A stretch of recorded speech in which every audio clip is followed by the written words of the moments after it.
Good morning, team. How are we? It's Friday, so that's got to put half a smile on your face, knowing that we're end of the working week for some of us, for most of us, and looking forward to the weekend to spend time with family, friends, do activities, whatever it is that obviously that you've got planned for yourself over the next couple of days. So I thought today would be a really good topic and talk about self-awareness. We've had a few chats through the week now about different things, and particularly from the mind, fitness and the mental health, and self-awareness, a bit like self-care. They sort of do go hand in hand, but more importantly, self-awareness is generally what comes first. Asking yourself, are you present?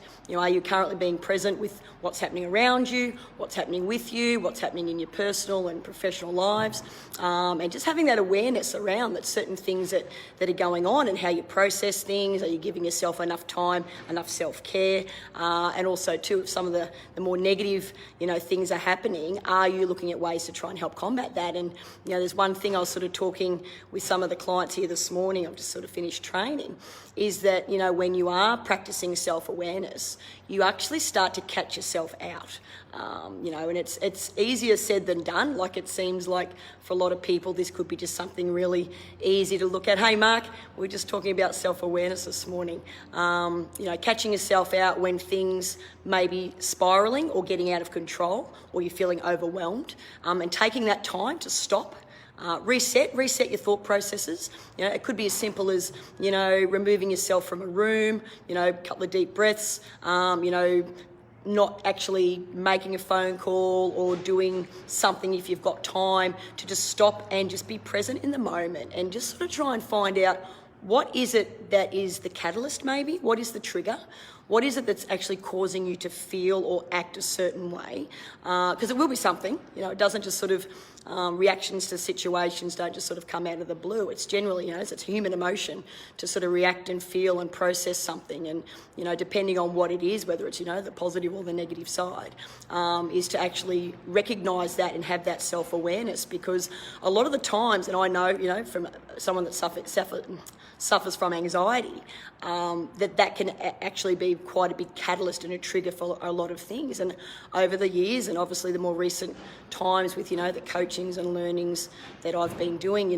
for my own personal development, is finding something that's the actual trigger, and then stopping, taking a bit of time. It could be a short time, it could be a long amount of time, whatever you're capable of, and actually understanding what that is. Because if you can get a handle on that, that will actually then help to process and prevent potentially the next reaction to something. And self-awareness, it's being still in the mind and still in the body. And we talk about meditations.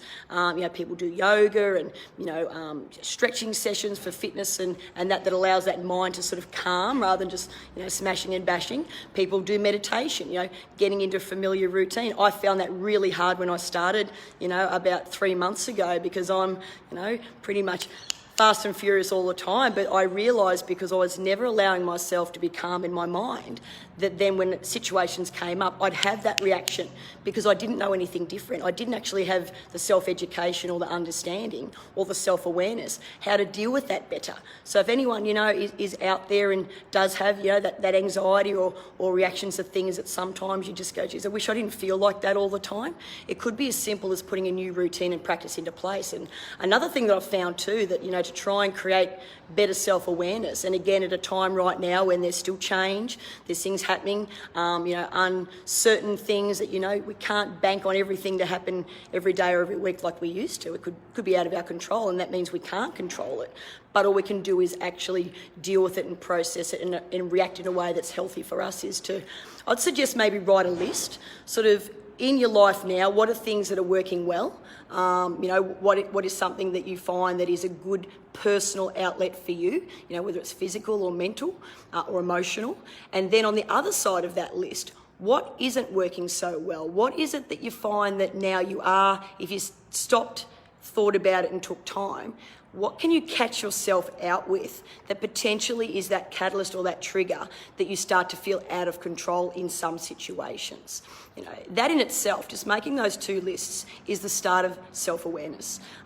You know, it can be a very powerful tool. We've talked all week about strongest muscle in your body, and, you know, it'll control everything that you do from your thoughts right down through to your physical and everything in between. But if you can start to put some simple practices in place right now about that, you know, what's working now and what's not, write it down, go over it and think about it, and then take action with it, but in a way that you still got to be kind to yourself. Don't sort of like, I must do this and I must do this, because probably 9 times out of 10, it won't start off in a really positive way. You'll end up having more of a negative approach to it than a positive, okay, stop, yep, Trudy, I've worked out what's triggering me, I know what's working well right now, but I also now have identified what's not. So let's work on the things that obviously aren't. Put a 21-day routine in place, because like we said earlier this week, 21 days or 3 weeks, you make and break a habit. You know, generally that's about the period of time you can start to get rid of the old and start to then develop the new, all within that same 21-day time frame. And it's a good amount of time. It's not a really long amount of time. You know, when people expect change, I say to people, yeah, it's not going to happen overnight. But if you give it the right amount of time and the quality amount of time and the attention that it needs to do something well, then after 3 weeks, you should start to see, feel, and move very differently, have a different outlook on things. You know, and again, it's just something that your own practicing, you just got to put something in place and keep it regular. There's the accountability now coming back into the conversation. You know, if you say you're going to do something, then do it, you know, but do something that you know you can handle. Don't write 20 different things down and be really hard on yourself if you've only completed 2.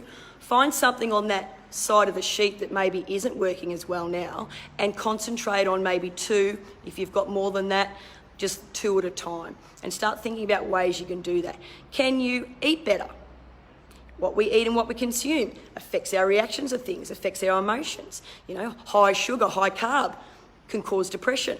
You know, it can really get you in that slump. Then you start to feel guilty about food. You know, it's a really, you know, a vicious cycle. You know, nutrition.